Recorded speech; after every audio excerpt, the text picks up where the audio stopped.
Shalom, nous allons étudier le Daf Vav dans Masechet Sanhedrin. Nous reprenons 5 lignes à la fin du Daf He Amud Bet.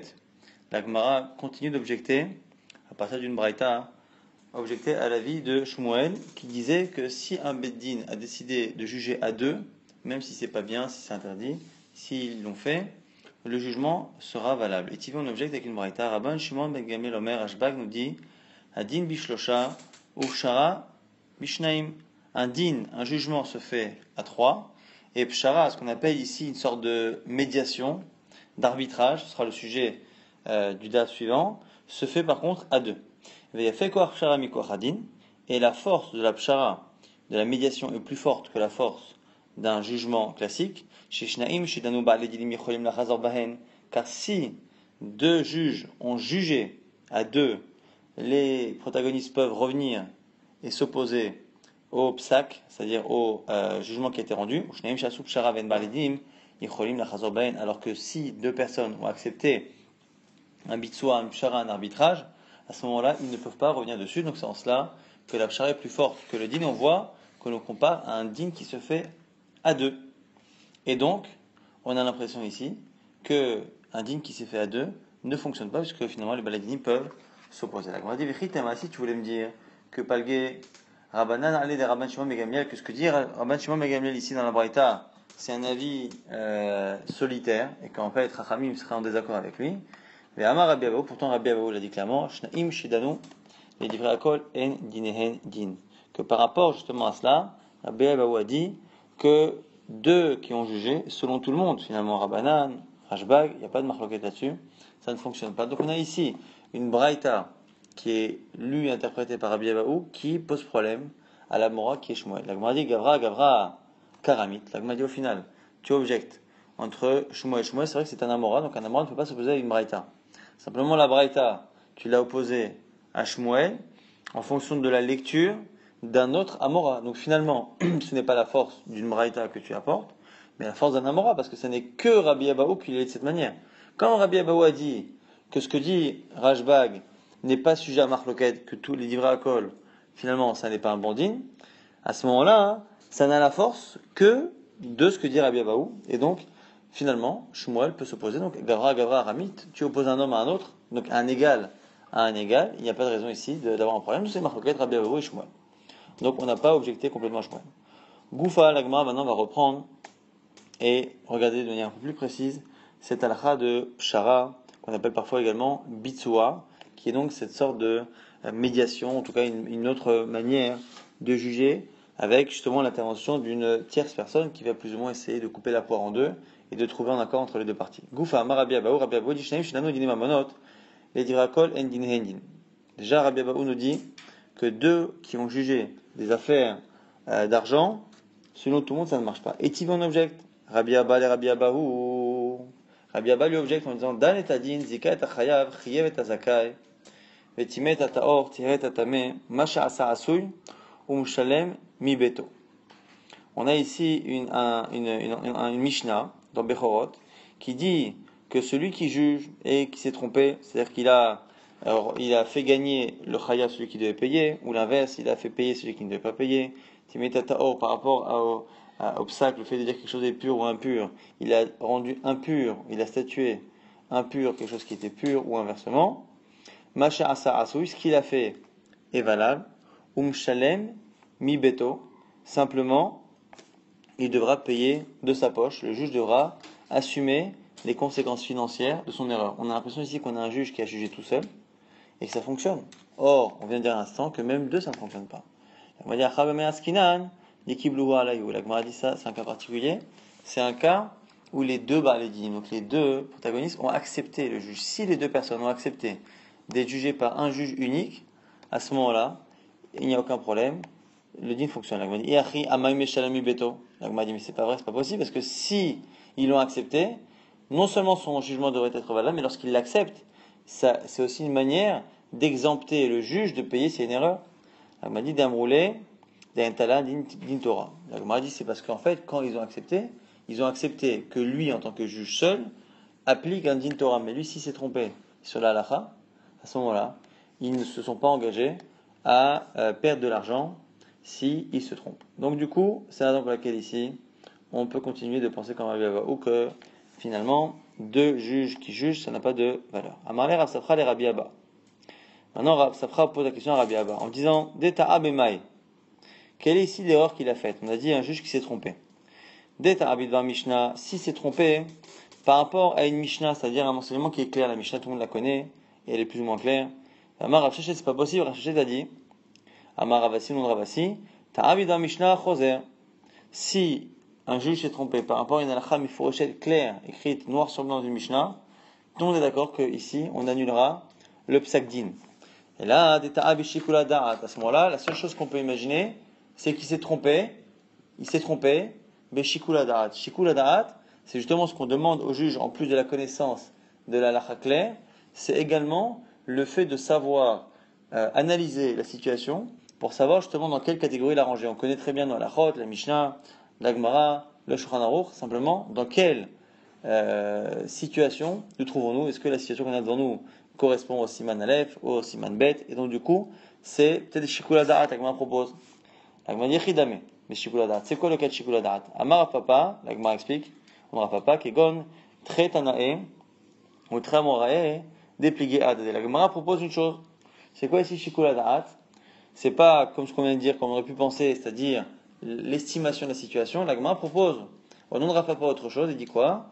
Il dit, c'est un cas où on a, par exemple, deux Tanaïm dans la Mishnah qui s'opposent, ou deux Amoraïm qui s'opposent. Velo itmar el cheta lokemar velo kemar. Et aucun texte officiel n'a tranché la halakha comme qui. Donc on ne sait pas qui a raison entre les deux Tanaïm ou les deux Amoraïm. Et ce gain de Alma, aliba dechal minayu, simplement, l'habitude, le minag, la coutume du monde en général, est de trancher comme l'un des deux avis. Et là, ce juge a choisi de trancher comme l'autre. C'est ça ce qu'on appelle ici l'erreur de shikul hadarat, l'erreur finalement d'appréciation.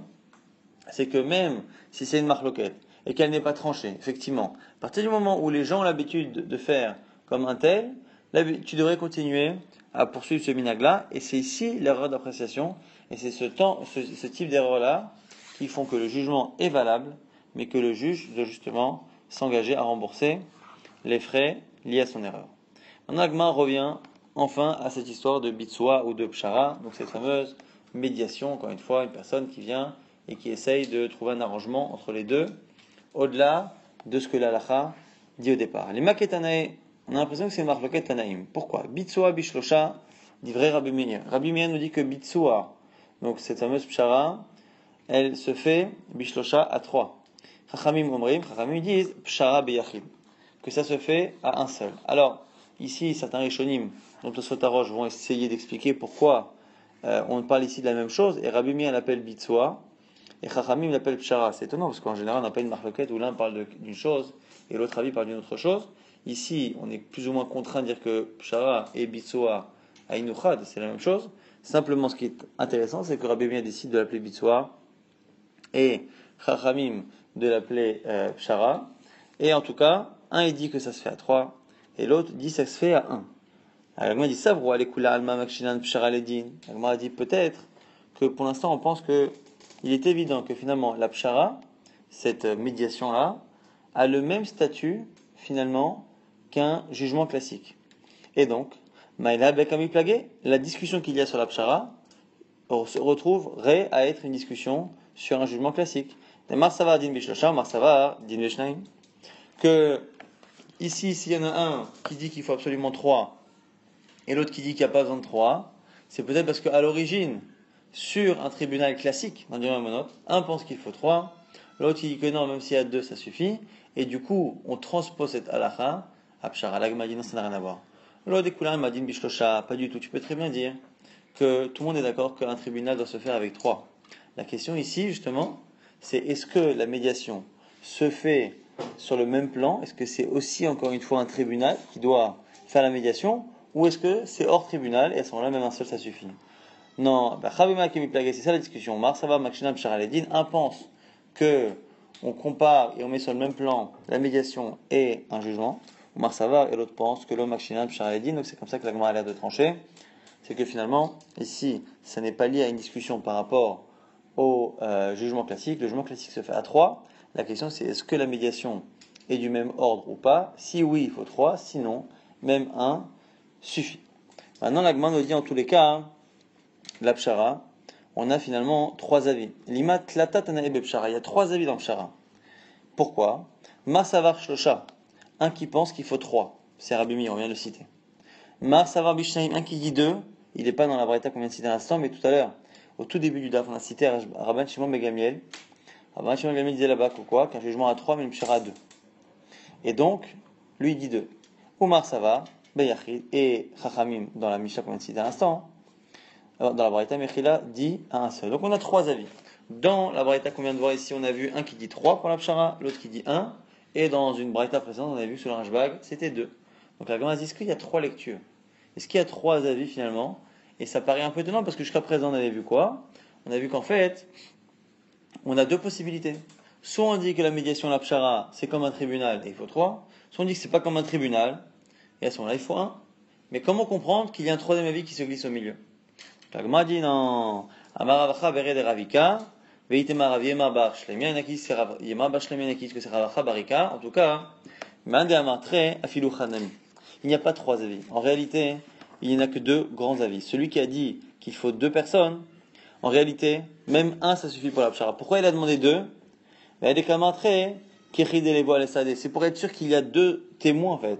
Mais dans l'absolu, pour la pshara en elle-même, il suffit d'1. Donc celui qui a dit 2, c'est une manière de se mettre une sécurité pour qu'on soit certain d'avoir des témoins plus tard qui peuvent nous dire effectivement il y a eu cet argent qui a été fait. Mais sinon, pour la pshara elle-même, il est d'accord qu'un seul. Il faut un seul médiateur, mais comme il faut un deuxième pour être témoin, il a préféré dire qu'il faut 2 médiateurs. Mais dans l'absolu, un seul médiateur. Donc on retrouve cette double logique. Soit on dit que c'est quand même un jugement, il faut 3. Soit on dit que ça ne l'est pas, il suffit d'un seul médiateur. Maintenant, la Gemara nous dit que de cette marloquette entre Rabbi Meir et Chachamim, 3 ou 1, on peut apprendre quelque chose. Amar Ravashi Shma Mina Pshara Enatzrecha Kinyan. La question ici, c'est est-ce que la pshara, est-ce que le bitsoua, donc la médiation, est-ce que ça demande à la fin qu'il y ait un kinyan? C'est-à-dire qu'une fois que la personne a tranché, est-ce que les 2 protagonistes, pour être engagés, doivent faire une action de kinyan, d'engagement, pour dire voilà, je m'engage à laisser tomber la moitié de la somme que je réclamais. L'autre il dit je m'engage à payer la moitié de la somme qu'on m'a réclamée et que j'ai refusé jusqu'à présent. Dans le cas où on a coupé la poire en 2, un type lui réclame 100, l'autre dit je dois rien. Finalement on dit il perd à 50. J'ai un exemple, ça peut être autre chose. Mais voilà, est-ce qu'on demande à chacun de faire un engagement par un geste, par un écrit, qui dit voilà, je m'engage à payer les 50 que je ne voulais pas payer, je m'engage à être mévataire, c'est-à-dire à abandonner les poursuites par rapport à la moitié de ce que je réclamais. Est-ce qu'il faut un kinyan ou pas? Lui, il dit que en sricha kinyan, on apprend cette marloquette. Pourquoi dit ça? Kadata sricha kinyan. Car si tu voulais dire qu'il faut oui un kinyan, et man de amar sricha tlata, selon celui qui dit qu'il faut 3 personnes. La Mali, pourquoi finalement 3? Tisge betre, velikne, mina. Si finalement il fallait un kinyan, il aurait suffi qu'il y ait finalement 2 personnes qui soient présentes au moment du kinyan, et c'est réglé. Pourquoi 3? Et la Gemara n'a pas l'air forcément de retenir cette logique, puisqu'elle dit qu'il fait à la halakha que pshara, tzricha, kinyan, que finalement, pour la pshara, il faut oui un kinyan, il faut oui faire une acquisition pour que les personnes soient engagées. Tanora banan keshem shadin bishlosha, Braïta qui dit que de la même manière que un jugement se fait à 3, kach bitsua bishlosha, pareil, le bitsua se fait à 3. Maintenant, on nous dit quoi également? C'est l'avis de Rabbi Meir. Nigmaradin, si maintenant il y a 2 personnes qui se sont opposées, qui ont été au tribunal, on les a jugées, Nigmaradin, une fois que le din a été tranché, on ne peut plus à ce moment-là faire un bitsua, et on verra ici, et on le verra mieux dans la suite de la soga de ce Vav Amoudbet, que finalement ici, on estime qu'à un moment donné, il faut faire attention à ce que la médiation, ce bitsua, cette pshara, ne rentre pas en conflit avec la halakha, puisque la halakha est quelque chose de divin, c'est Dieu qui a donné la Torah, qui a donné la halakha, et le fait à un moment donné de rentrer en contradiction avec elle peut être considéré comme étant une sorte de crime de lèse-majesté envers Akadosh Baruch Hu, en tout cas une opposition à la volonté divine.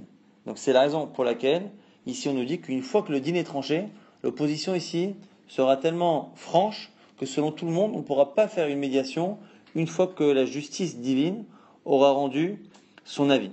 Toute médiation devra se faire, si elle se fait, avant. La Gemara maintenant nous donne un moyen technique pour se rappeler des avis suivants. Donc Samer, Resh, Mem, Shin, Bet, Nun, Kuf, Shin, Siman, c'est le Siman de la suite. Et la Gemara maintenant va nous rapporter plusieurs avis. Globalement, on pourra résumer cela en 3 avis. Mais ici, c'est une discussion, on va dire, philosophique ou théorique sur le droit et sur la possibilité, justement, de faire bitsoa. Donc ici, c'est de la théorie du droit. Rabbi Eliezer ben Osh et Rabbi Yossi Galili Omer. Premier avis qui est Rabbi Eliezer, le fils de Rabbi Yossi Galili, qui est réputé pour ses connaissances en Haggadah. Asur litzoa. Selon lui, il est interdit de trancher, de couper la poire en deux, et donc de faire autre chose que ce que la halakha demande. Vechol abotsea. Et tout juge qui choisit de passer outre la halakha pour justement couper la poire en deux pour satisfaire les deux parties, kol abotsea a rezechoté est considéré comme un fauteur.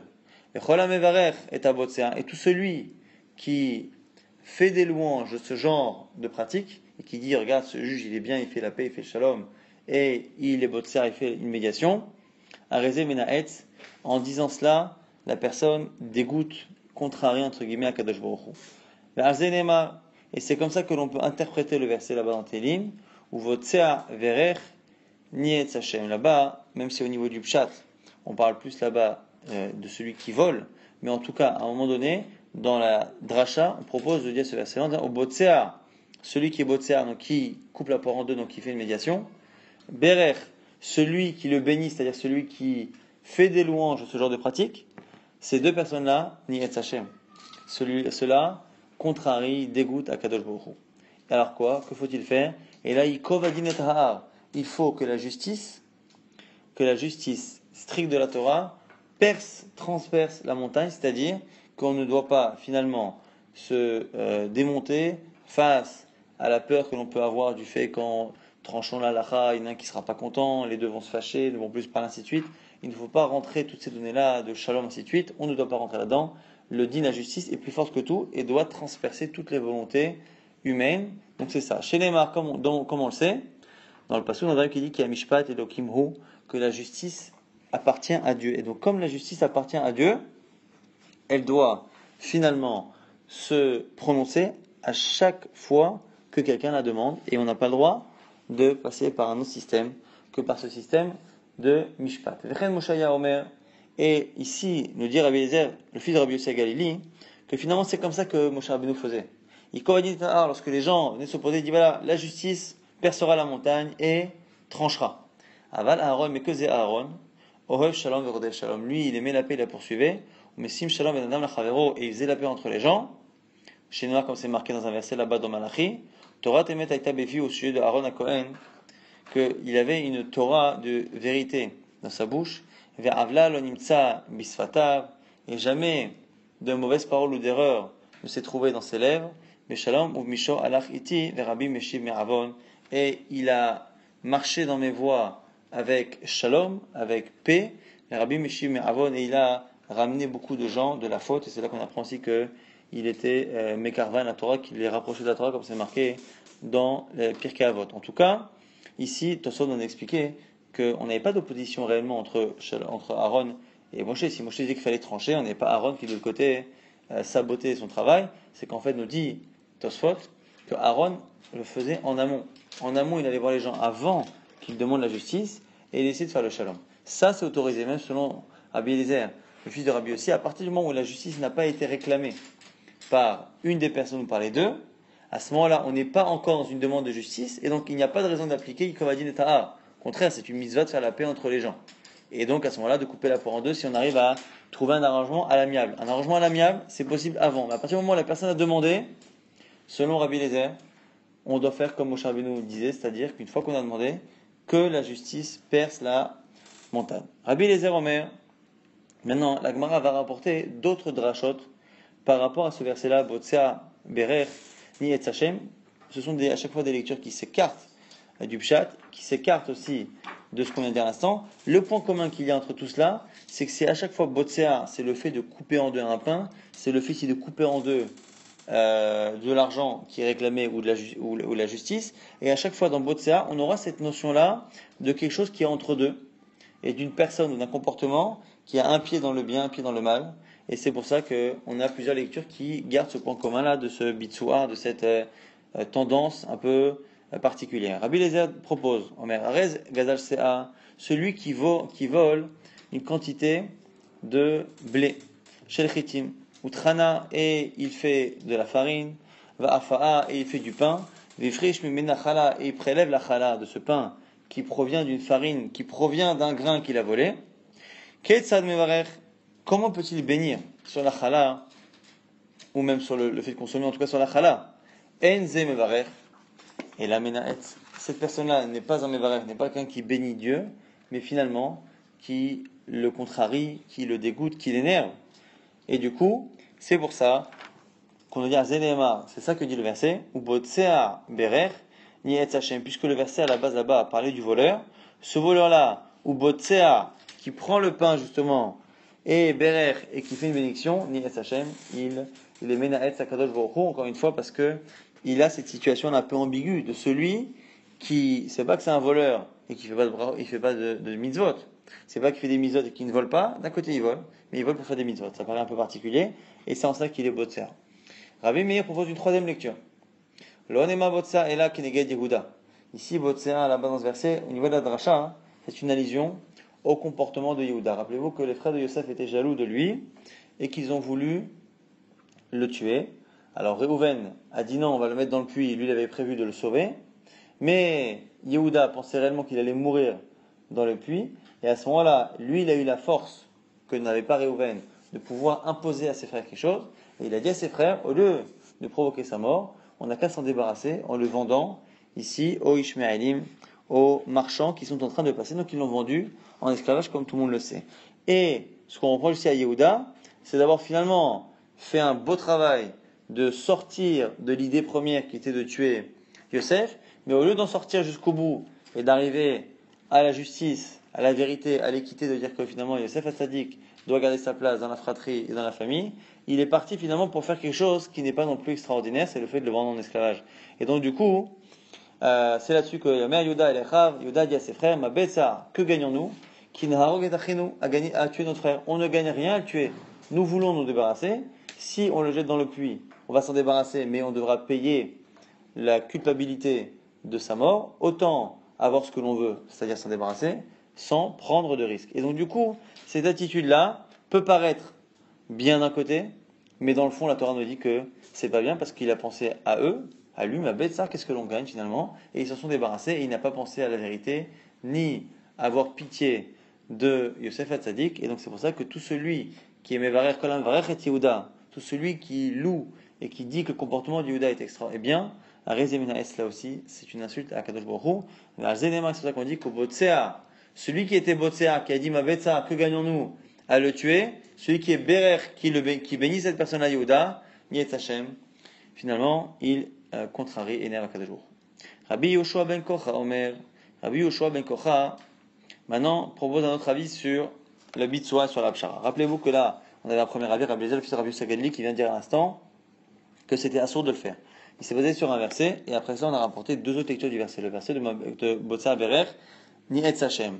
Selon Rabbi Eliezer là-bas, ça nous apprend que on n'a pas le droit de faire Bitsoa. Selon deux autres Tanaïm, ces versets-là servent à nous apprendre que celui qui vole ne peut pas faire de brachot, et celui qui dit que Yehuda avait raison, s'est trompé. Maintenant, par rapport à Bitsoa, un a dit que c'était assourd.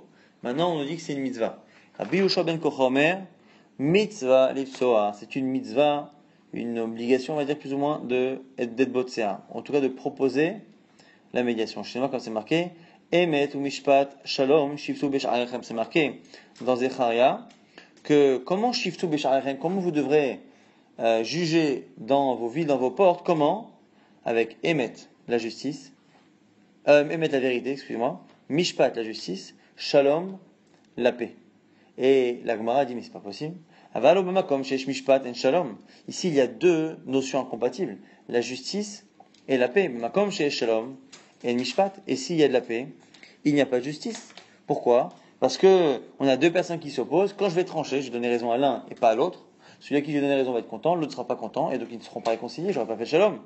Et si je fais le shalom, et que du coup, pour faire le shalom, je dis voilà, écoutez, on va trouver un arrangement, à ce moment-là, je n'applique pas le mishpat. Et là, Ezaou mishpat sheshbo shalom. Alors comment c'est possible que Akadosh Baruch Hu me demande de faire les deux? C'est qu'on me demande finalement d'intégrer dans le système justement judiciaire un système qui permet de faire la paix. Et c'est quoi donc? C'est ce fameux bitsoua, cette pshara, cette fameuse médiation, ou ce système en tout cas alternatif de résolution des conflits. Donc, et là, Ezo Mishpat Sheish Shalom, Are Omer Ze Bitsoua, c'est le fameux bitsoua. La Gemara apporte une autre preuve. Ren David Omer, c'est marqué aussi au sujet de David Ameler. C'est plus ici un ordre, mais c'est Hachem qui décrit la manière que David avait de juger. Donc c'est moins fort, c'est moins un ordre, mais en tout cas c'est quand même une preuve. C'est marqué Vahi David Ansé Mishpat Tzedaka Lechol Amo. Que David Ameler qui faisait Mishpat, la justice, ici la justice, c'est-à-dire au sens d'appliquer la halacha, donc il rendait la justice de Torah, ou tzedaka, et tzedaka c'est une sorte d'équité. Et la Gemara pose la même question, valo, comme makom shesh mishpat, et tzedaka, mais les deux notions ne sont pas compatibles, la justice et l'équité ne le sont pas, tzedaka ou tzedaka et mishpat, et s'il y a l'équité, il n'y a pas non plus la justice. Pourquoi? Parce que l'équité, c'est en fonction de données qui sont souvent subjectives et particulières, et lui, c'est particulier, il pensait que, et il n'a pas fait attention, que le contrat c'était pas écrit, il n'a pas dit, il a oublié de demander, de mentionner, ainsi de suite. Donc du coup, il y a des circonstances atténuantes qui font que la personne qui, sur le papier au niveau de la halakha, sera perdante, n'est pas forcément la personne qui est coupable au niveau, encore une fois, théorique, philosophique. Donc souvent, quand on applique la justice, on donne raison à celui qui a la loi de son côté, pas forcément celui qui, au niveau comportemental, au niveau éthique, c'est le mieux comporté. Et donc c'est pour ça qu'on nous dit que les deux notions sont quasiment incompatibles, en tout cas rarement. Donc comment David Ameller pouvait-il faire les deux? Forcément, et là, quelle est la seule manière de juger avec équité, c'est le fait que les juges, justement, s'occupent de faire une sorte de médiation, et c'est ce fameux bitsoua. Donc, maintenant, la Gemara reprend. Et nous dit quoi? Elle nous dit, Ataan, les Tanakama. On a l'impression ici qu'on revient à l'avis de Tanakama. La Gemara ici revient à Tanakama et dit voilà, Rabbi Yoshua ben Kocha, effectivement, lui nous dit maintenant que on a une mitzvah d'être botsea. Maintenant Tanakama, donc Rabbi Eliezer, le fils de Rabbi Yoshua, dit qu'ici on a affaire à une braïta qui est très très longue. Cette braïta, elle est dans la Tosefta. À la fin de la Maseret, on peut la trouver. C'est une des braïtotes les plus longues à ma connaissance. Et cette immense braïta, maintenant, est obligée de passer d'un avis à l'autre. Puisqu'on a des versets qui nous disent de faire mishpat, tzedaka en même temps, comment comprendre si ce n'est en faisant bitsoua? Donc, Atane Tanakama, que fait-on Tanakama? Plus ou moins, quand on revient à Tanakama, qu'est-ce qu'on dit? Dan et adin, zika et zakai, chayev et chayav, ra'ash nit chayev ani mamon, mishilem lo, mitor beto, ze mishpat tzedaka. Comment respecter la justice et l'équité? C'est pas en une seule action. Rabbi Yoshua ben Kocha proposait que le juge, finalement, change de tenue, change de comportement, et au lieu d'appliquer la halakha, propose une médiation, lui dit non, comme on n'a pas le droit de faire cela, parce que le mishpat et l'okim, la justice est divine, qu'est-ce qu'on fait? Le juge, pour pouvoir faire les deux, et c'est ce que faisait David Ameller, il fait d'abord mishpat, et après il fait tzedaka.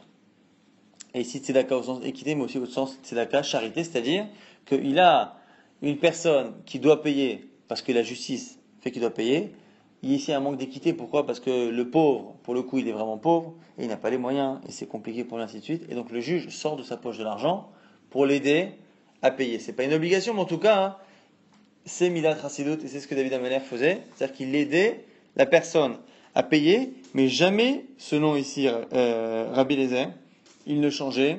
Justement, on le dit, c'est comme ça que Rabbi Eliezer, le fils de Rabbi Segali, va comprendre cette chose-là. Donc, et Shilemlo, Mitor Beto, il le paye avec son argent. Zé Mishpat ou Zaka, c'est ce qu'on appelle ici Mishpat ou Zaka, la justice et l'équité.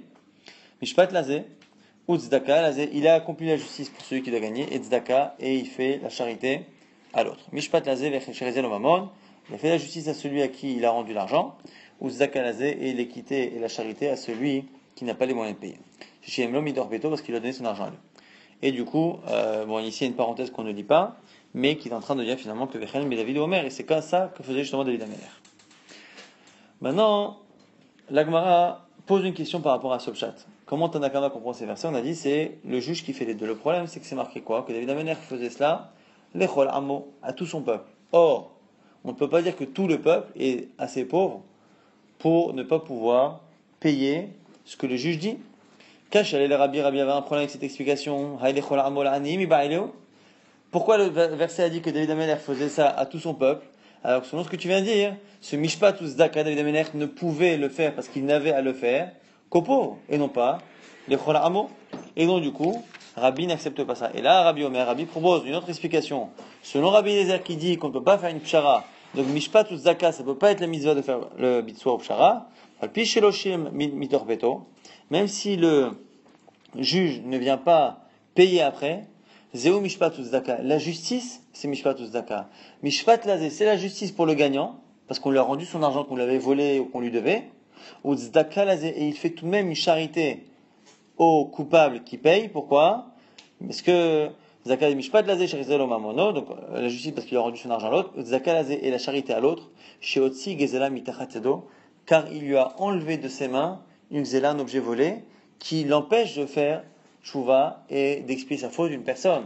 Pour pouvoir expier sa faute, on doit d'abord la réparer, et la réparer, c'est rendre l'argent que la personne doit. Et donc en fait, finalement, c'est une charité, c'est une gentillesse que le juge fait pour les deux, à la fois pour celui qui gagne, à la fois pour celui qui perd, parce que celui qui perd au moins se débarrasse d'un poids qui était le poids de cet objet volé qu'il gardait chez lui. Maintenant, la Gemara nous rapporte un troisième avis par rapport à Pshara, qui est un peu plus difficile à placer par rapport aux deux premiers, parce qu'ils ne s'opposent pas clairement. Là, on a vu un qui disait que c'est une mitzvah, qu'il fallait absolument proposer, et c'est comme ça l'halakha, un qui dit que c'est assour. Là, ici, Rabbi Shimon ben Menasseh Omer, Shnaim Shibaou Lifanecha Ledin, deux personnes qui viennent te voir pour un jugement. Shelo Tishma Divrehem, avant que tu aies entendu leurs arguments, O Meshit Tishma Divrehem Ve'atayede Alecha Adin Note, ou une fois que tu as entendu ce qu'ils ont dit, mais que tu ne sais pas toi encore dans ta tête qui semble être redevable à qui, tu peux leur dire, Tseu ou Bitsou, venez, sortons et faisons une médiation. Mais à partir du moment où tu as entendu leurs paroles et que tu sais qui va gagner, tu n'as pas le droit déontologiquement de proposer de couper la poire en deux, ce que tu vas rendre perdant quelqu'un que tu sais qui est gagnant. Tu peux pas dire Shnema, comme c'est marqué, Potem Ma'im Reshit Madon, Velifne Hidgala arrive, Netosh. On nous dit ici, c'est un verset là-bas, dans Michelet. Et ce verset va nous parler de la dispute, et il va comparer ici la dispute à de l'eau qui sort en force. Donc celui qui veut éviter l'eau, Reshit Madon doit le faire au tout début. Parce que si on veut boucher une sortie d'eau, c'est plus facile de le faire avant que l'eau arrive. On met le bouchon, et après qu'on met l'eau, le bouchon va justement tenir. Si par contre l'eau a déjà commencé à sortir en force, ça va être compliqué de venir boucher avec la pression de l'eau. Donc c'est ce qu'on a dit. Reshit Madon, il faut commencer au départ si on veut empêcher l'eau. Velifni Idgala arrive, Netosh. Et avant que la dispute ne s'étende, tu peux justement Netosh l'arrêter. Et donc c'est ici une allusion au fait qu'on ne peut pas tenter de faire le shalom une fois que la dispute s'est étendue. Quand est-ce que la dispute s'est étendue? Lorsque les deux balédines sont arrivés chez le juge, qu'ils ont dit les deux leurs arguments et que le juge sait qui a raison. Une fois qu'il y a tout ça, on estime que c'est ce qu'on appelle ici, le gala arrive, la dispute justement s'est dévoilée, s'est étendue, et à ce moment-là, on ne peut plus l'arrêter, et donc il faut la juger. Kodem, Shinit Gala arrive, mais par contre, avant cela, tu peux arrêter la dispute, Shinit Gala arrive après, et Atayachol, les Nocho. Donc c'est ici une nuance. Bon, jusqu'à présent, on avait un avis qui disait que c'était une mitzvah de faire bitsua, en tout cas jusqu'à ce que la justice soit rendue. On avait un qui disait que c'était assour quoi qu'il arrive, si ce n'est en tout cas avant même qu'on arrive chez le juge. Et là maintenant, on a un troisième avis qui nous dit que la limite va se passer au moment où le juge sait qui a raison. Après cela, on ne peut plus. Avant cela, on peut, même s'il n'y a pas marqué ici mitzvah. Mais Resh Lakish Ama, Resh Lakish, maintenant, continue dans le même sujet. Shnaim shebaouladin echad rach vechad kaché. deux personnes qui viennent voir un juge, un qui est faible et un qui est fort. Il est connu, celui qui est fort, pour avoir de l'influence, pour être menaçant, pour être peut-être dangereux physiquement. Tant que tu n'as pas entendu les deux, tant que le juge n'a pas entendu les deux, ou tant qu'il ne sait pas qui a raison, tu peux leur dire je ne suis pas obligé de vous juger. On peut ici refuser. On parle ici d'une personne qui n'est pas nommée officiellement juge. C'est pas son métier. Il a la capacité de juger. Les deux viennent le voir. Il a une obligation de juger moralement à partir du moment où il sait qui a raison. Mais tant qu'il ne sait pas qui a raison, il peut très bien, par crainte des représailles de l'un ou de l'autre, refuser. Donc, Shema Yitrayev Chazak, Venimsa Chazak Rotfo, de peur que celui qui doit payer soit le plus fort et qui lui court après et qui lui fasse des problèmes.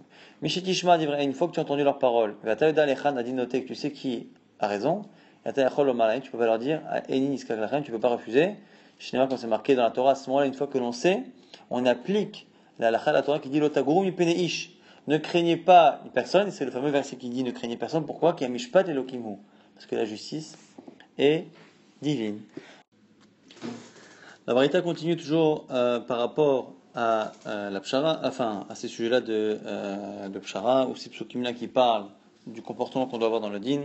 Rabbi Yoshua ben Kochomer, Minaïn et Tamish Sheshev Lifnei Rabot, d'où sait-on qu'un élève qui est devant son maître, Veraz Chut La'ani Vechova La'ashir, et qui voit que c'est le pauvre qui doit gagner et le riche qui doit perdre, et que son maître est en train de se tromper, Minaïn Shilo Tishtok, d'où sait-on qu'il ne doit pas se taire, malgré le respect qu'il doit à son rab. Shnema, c'est marqué l'otaguru mipeneish. N'ayez peur de personne. Par rapport à la justice, qui a mishpat elokimhu, la justice étant divine, il n'y a de crainte et de respect à avoir pour personne d'autre. Mais Rabbi Chanin Omer, Rabbi Chanin explique, l'otachnis devacha mipeneish. Ne garde pas tes paroles à cause d'un homme, à cause de ton maître. Donc du coup, tu dois dire la vérité qui te semble devoir s'appliquer ici. Toujours par rapport à la justice, veyu aidim yodaim et mihen me'idim, et que les témoins sachent à propos de qui ils témoignent, et devant qui, ou et qui va leur faire payer leurs mensonges. Shnema, comme c'est marqué, et les deux personnes qui auront la dispute se mettront devant Hachem. Alors même si, au niveau du pshat, là-bas normalement ça parle des deux personnes qui s'opposent dans le sein d'un tribunal, ici, selon la dracha, souvent on dit que ce sont les témoins, donc les témoins qui se dressent devant Dieu, donc qui témoignent devant Dieu. Et pareil, que les juges sachent qui ils jugent, que la personne qui juge et devant qui ils vont rendre des comptes, c'est comme s'ils jugeaient à Kadosh Baruch Hu. Devant qui, qui va leur faire payer, c'est marqué Elohim, Nitzav Ba'adat El, que Hachem se trouve dans une assemblée divine, et Bekerev Elohim Mishpot, car il juge, le juge ou le tribunal juge au sein d'Akadosh Baruch Hu, donc Dieu est vraiment présent. Et c'est comme si c'était lui-même qui était jugé, lui-même qui est présent et lui-même qui fera payer les juges qui se trompent. Chen Beyoshaphat, c'est marqué aussi au chez du roi Yoshaphat. Comment justement, quand il a nommé les juges, il leur a demandé de se comporter. Au Homer, il leur a dit la Shoftim, que le roi s'est adressé aux juges. Re'u matem ansim, regardez ce que vous faites. Kilo le adam tishpetu, qu'il Hachem. Ce n'est pas Dieu que vous jugez, ce n'est pas l'homme que vous jugez, excusez-moi, mais Dieu.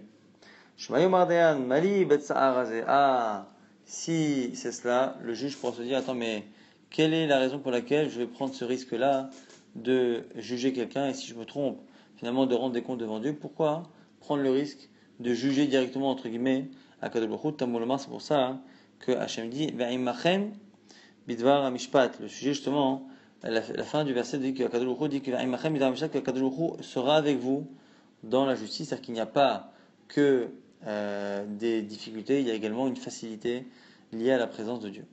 En lo leidaan, et là, mashaina vroot, et donc, Dieu est avec vous, et vous, on ne vous demande pas de voir autre chose que ce que vos yeux voient. Donc on sait très bien que le juge est humain, et donc on lui demande de juger de manière humaine, mais avec toute la bonne volonté du monde, mais par contre, le fait qu'il n'ait que des yeux et une bouche et des bras, et qu'il ne puisse pas faire plus qu'un être humain, ça, c'est pas grave, parce que Hachem est avec lui, on ne demande pas au juge plus que ce qu'il est capable de donner. La Gemara au passage, toujours cette braïta qui essaye de trancher dans la braïta, on a vu que après le Gmardin, une fois que on a tranché la halacha, Quoi qu'il arrive, selon tout le monde, on ne peut pas faire une pshara. C'est quoi ici Gmardin? Chidame Gmardin, Amar Rav Yuda Marav, Ish ploni atachayav, Ish ploni atazaka. Une fois que le juge a dit, toi tu es gagnant, toi tu es perdant, toi tu dois payer, toi tu dois recevoir, c'est à ce moment-là que ça s'appelle Gmardin. Alors vous allez me dire, c'est évident? Non, parce qu'on aurait pu penser que le Gmardin, c'est le moment où non seulement on a dit ça, mais c'est le moment où on a ordonné à un tel de payer. Il y a encore une autre étape après cela, c'est le moment où une fois que le juge a tranché, il ordonne à l'un maintenant de verser l'argent, à l'autre. On dit que dès l'étape précédente, le moment où le juge a tranché, ça s'appelle déjà Gmardin. Donc on a eu ici un daf extrêmement riche sur justement ce sujet de la pshara et de Bitsoa. On va essayer de le résumer assez rapidement. On a vu finalement que la marloquette entre les avis qui disaient qu'il fallait 3, 2 ou une personne pour la pshara, finalement c'est pas 3 avis, c'est 2. Donc celui qui dit 3, c'est parce qu'il pense que finalement une pshara, une médiation se fait par des juges et par un tribunal en réalité. Donc du coup il faut 3 personnes comme un tribunal classique. Les autres qui disent 1 ou 2 pensent en fait que c'est pas comme un tribunal et donc une personne suffit d'un médiateur. Simplement, un pense qu'il faut un, l'autre préfère dire qu'il faut 2 médiateurs, parce que dans tous les cas, en dehors du médiateur, il faut un autre pour faire 2 témoins. En tant qu'à faire, autant dire qu'il faut 2 médiateurs. Mais dans l'absolu, les deux pensent qu'un seul médiateur suffit. La question est encore une fois, est-ce que la médiation ressemble à un psaque d'un tribunal? Il faut un tribunal ou il suffit d'un seul médiateur? On avait posé la question, est-ce qu'il fallait faire un kinyan pour que les gens soient engagés? Est-ce qu'il fallait que les personnes s'engagent par la parole ou par un geste pour montrer qu'ils acceptent les modalités justement de la médiation? Halakha lema'aseh, oui, il faut absolument faire un kinyan, et au final, selon tout le monde, une médiation qui se fait à 2 a l'air de fonctionner une fois qu'elle est faite. On a vu également qu'on avait une marloquette. Est-ce qu'on a le droit de faire la médiation ou pas, et voire même est-ce que c'est une mitzvah? Alors on va essayer de résumer les 3 avis, même si c'est vraiment une sugia qui est assez compliquée. Ce qui ressort globalement, c'est qu'on va d'abord commencer par ce qui est quelque chose qui est accepté de tous. Quels que soient les avis sur la médiation de manière générale, ça ne concerne pas la situation avant même qu'on aille voir le juge. Si les 2 personnes n'ont pas été voir le juge pour raconter leur histoire, tout le monde est d'accord ici qu'il y a une mitzvah d'aller voir les 2 et de faire la paix. C'est ce que Aaron à Cohen faisait. Selon même l'avis qui est anti-médiation, ici ça ne s'appelle pas de la médiation, ça s'appelle le fait de s'arranger à l'amiable et de faire la paix entre les gens. Tout le monde est d'accord ici que c'est bien, que c'est une mitzvah et que ça n'est pas interdit. Maintenant, autre moment où tout le monde est d'accord également, c'est le moment où on a déjà tranché. Les personnes sont parties voir le juge a réfléchi, le juge a compris, les juges ont tranché. Une fois que les juges ont tranché, là ici tout le monde sera d'accord, même ceux qui sont pro-médiation, ils seront d'accord à ce moment-là qu'on n'a plus le droit de proposer la médiation, parce que là ici, la justice a été rendue et on ne peut pas rentrer en opposition avec la justice divine qui a été rendue. La marloquette ici, à propos de la médiation, est-ce qu'on est pour ou est-ce qu'on est contre, c'est entre ces deux moments, c'est-à-dire pas avant la justice, on est d'accord que c'est bien, pas après la justice, on est d'accord que c'est pas bien, mais entre le moment où on est parti voir le juge et que le juge n'a pas encore tranché, est-ce que le juge a une mitzvah ou un interdit de proposer une médiation? Selon Rabbi Eliezer, c'est interdit, et on apprend du fameux pasuk qui dit que Betsa Berer, celui qui coupe la poire en deux, et celui qui loue ce genre de comportement, Nietz Hashem, il contrarie, il dégoûte à Kadosh Baruch Hu, même si d'autres veulent dire que ce verset-là parle de Yehuda, ou parle de celui qui vole pour faire des brachot, ça c'est encore autre chose. Et ça c'est Rabbi Eliezer qui dit donc c'est interdit.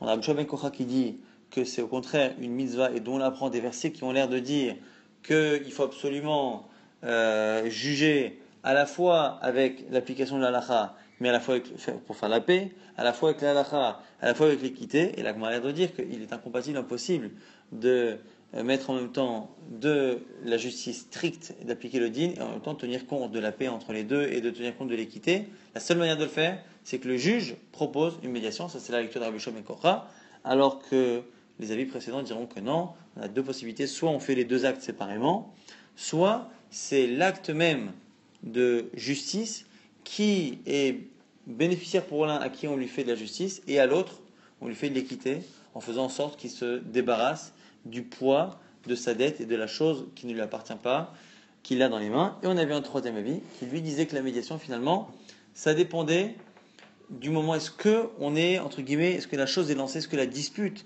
est lancée définitivement, et c'est quand? À partir du moment où le juge a entendu les deux parties et sait plus ou moins qui est gagnant. À ce moment-là, il n'a plus le droit de proposer la médiation parce que la dispute, entre guillemets, est lancée et qu'on ne peut plus l'arrêter. Et donc, du coup, à ce moment-là, il faudra appliquer la justice. Donc, c'est un avis un peu intermédiaire entre ceux de Rabbi Eliezer et celui de Rabbi Yoshua ben Kocha. Et à la fin, on a vu également qu'il ne fallait pas craindre qui que ce soit dans la justice. Donc, quelqu'un qui est soit nommé officiellement pour être juge, qui est payé pour cela, ou quelqu'un qui ne l'est pas, mais qui a déjà accepté d'entendre et qui sait qui va gagner, il ne peut plus à ce moment-là refuser de trancher entre deux personnes parce qu'il a peur d'un des deux. Si par contre il n'a pas ces deux conditions, il pourra refuser. Autre chose aussi, un élève qui voit que son maître va se tromper ne doit pas, par crainte ou par respect de son maître, se taire, parce que ici c'est la justice divine qui s'applique et on ne doit pas tenir compte du respect ici du Rav. Et au passage, on a terminé en disant que les juges et les témoins doivent savoir que les personnes devant qui ils témoignent, et surtout les personnes au sujet desquelles ils témoignent, ou les personnes même qui sont en train d'être jugées, c'est comme si c'était Dieu lui-même qui était jugé, comme si c'était Dieu qui était présent. Et donc du coup, c'est une manière de mettre la pression sur les témoins et sur les juges pour qu'il n'y ait ni mensonge ni erreur dans leurs paroles. Kol Tov.